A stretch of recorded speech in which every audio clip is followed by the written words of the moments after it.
What is up, folders? This is episode 2 for paper review. Sue me. Now, episode 2 is all about double tissue. If you can't tell from the name, that is an upgrade from single tissue. It has 2 bits of tissue in the paper. Now you know the secret. Okay, so double tissue paper is, of course, 2 pieces of tissue. I've got a bunch of examples that I'll go through in a minute. It's made basically the same way as single tissue you'd have normally. You'd have your glue, then your tissue, then your glue, then your tissue, and then glue is optional on top. And then once all that dries, you peel it off, and then you have double tissue. Now, double tissue is probably, or by far, the most common type of paper everyone uses.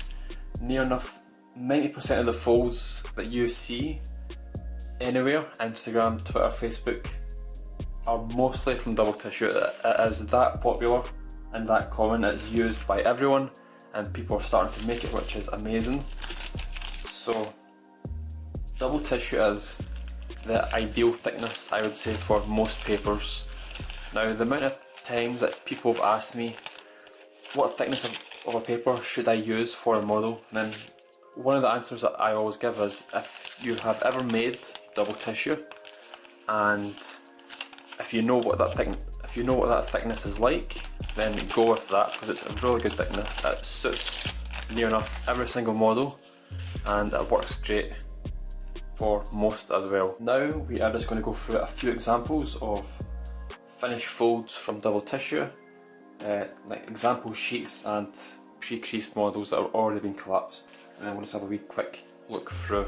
So again, we have double brown, and again, tissue comes in many shapes, many sizes, and if you are planning to make it, then it's best to try a bunch of sheets, because sometimes tissue can be like toilet paper when you wet it, so it rips extremely easy, and sometimes it's much better, so it's just good to have a look about. And again, get that really nice sheet. I'm lucky that I've kept all of my old scraps over the years, so I can use them in videos and give examples. Again, you have a shiny side as well, which is rubbish on this paper.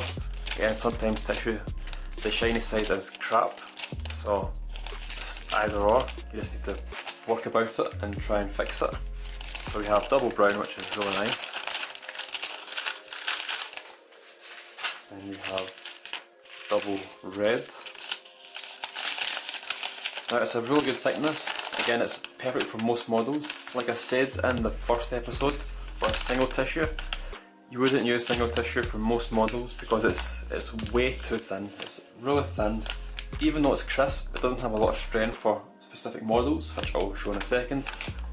For instance, the Infinity Gauntlet, like I said, this would be perfect for it. It has a lot more strength, it's a lot more sturdy, it allows you to shape it a lot better, and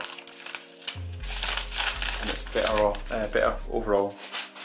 And then we have dual coloured, so we have a purple and a green.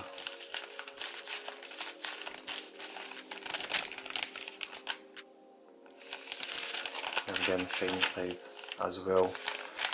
Now, the thing is, when you do dual colours, the colours tend to always come through. So what I mean by is, I'll use this, my hands as an example. We have the sheet on the left as black, the sheet on the right as white. What you want to do is, what people try to achieve is, when you combine both of them, you can't see the white through the black, you can't see the black through the white, but most of the time it's like this.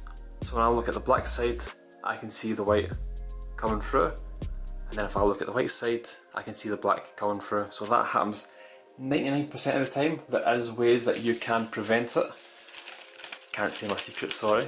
But yeah, that's the beauty of making your own paper. You can experiment, you can practice with, you can figure out what's going wrong and then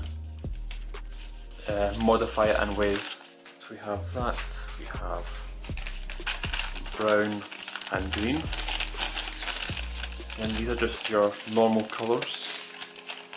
Again, it comes with shiny as well. Again, depending on what side you want the shiny side to be, you'd put that down first on top of your surface, and that tends to be shiny.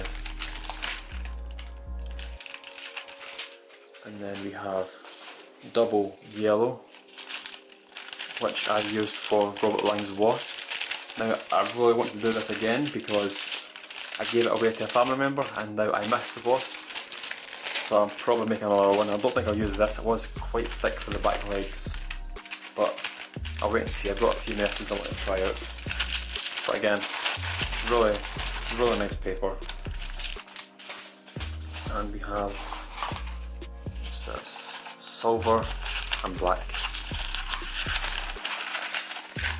And the thing is, when you make your own paper, you want to, as much as possible, have zero wrinkles. Of course, if you look at it like from this angle, you can see the wrinkles. So this is a bad sheet in my opinion. You want absolutely no wrinkles. Even though this side has got wrinkles, it's perfectly flat and it adds a really nice effect. So a lot of people do get wrinkles in their paper, but it's just, again, it's their technique, it's how they do it. And there is ways to reduce wrinkles to practically nothing, which I won't say because you need to figure it out, but that's the thing to look out for when you make your own paper. Don't have any wrinkles because it can make things harder to fold or harder to get more precise in a way.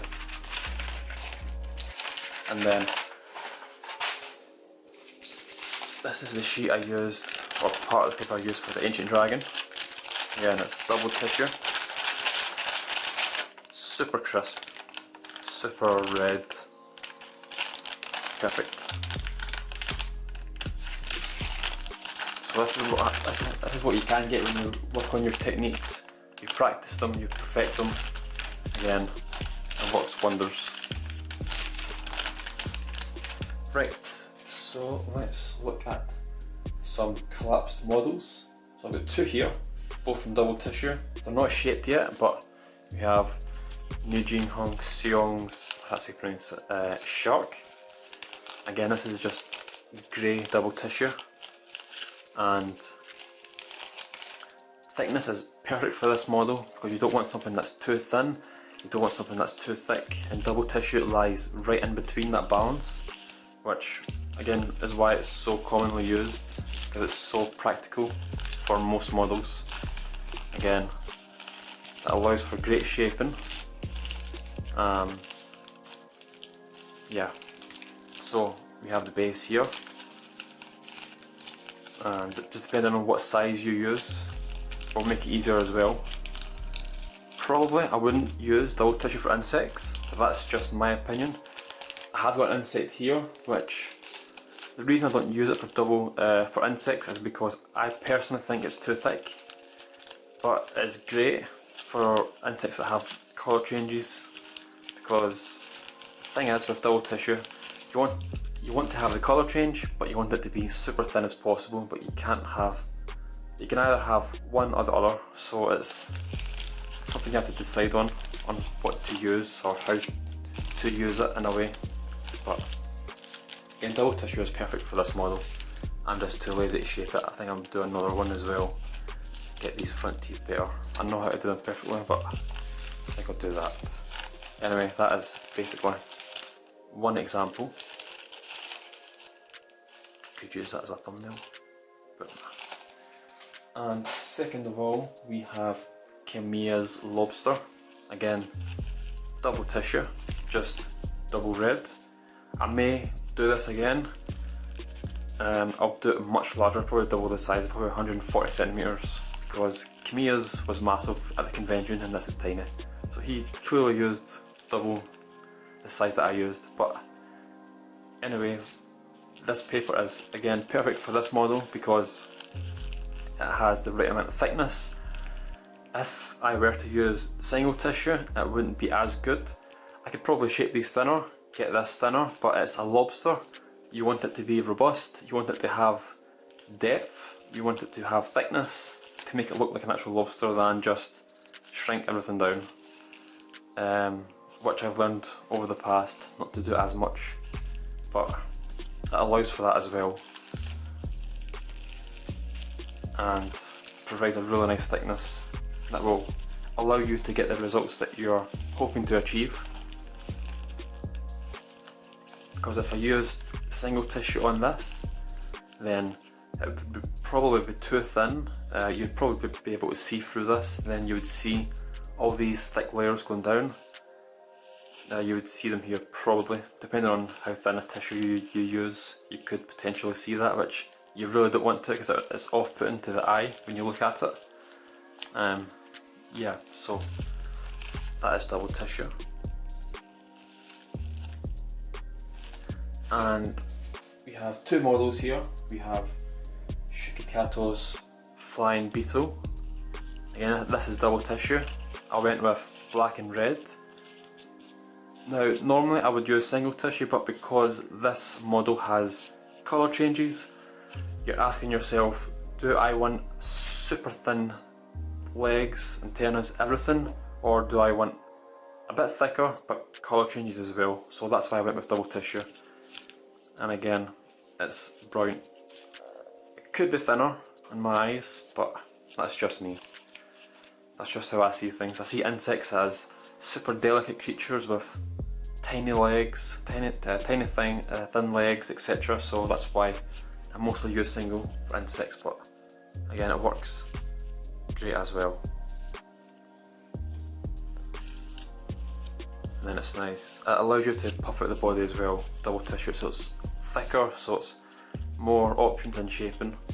So this is shaped to be flying, not, I mean, if I leave it like that, then it doesn't look good, but I've got a stand which holds up like that, so I made it so it's like flying in there in that sense. So again, it's really good for insects that have colour changes. I'll keep them on the screen, I'm sure. And we have that there as well. Robert Lang's Bilmus, again double tissue, and it allows for 3D shaping. It provides enough support in the legs so it stands. If this was single tissue, it would probably be too thin because you glue all the layers on the legs. Well, that's what I did. It would be way too thin, so it probably wouldn't provide enough strength and support in the legs to keep the mod upright. And with double tissue, it allows you to add gentle curves, which you really could not do with single tissue. Get them as smooth or as round. And again, it's just a really good thickness as well for a lot of models, which is why I love it as well. And I really should use more of it. I haven't been using it recently. I've been experimenting with papers, as you probably know. So yeah, that is it. I hope I explained everything. If you have any questions, please leave them in the comments. I will do my best to answer. And yep, that is it. Thank you so much for watching, and I will see you in the next part.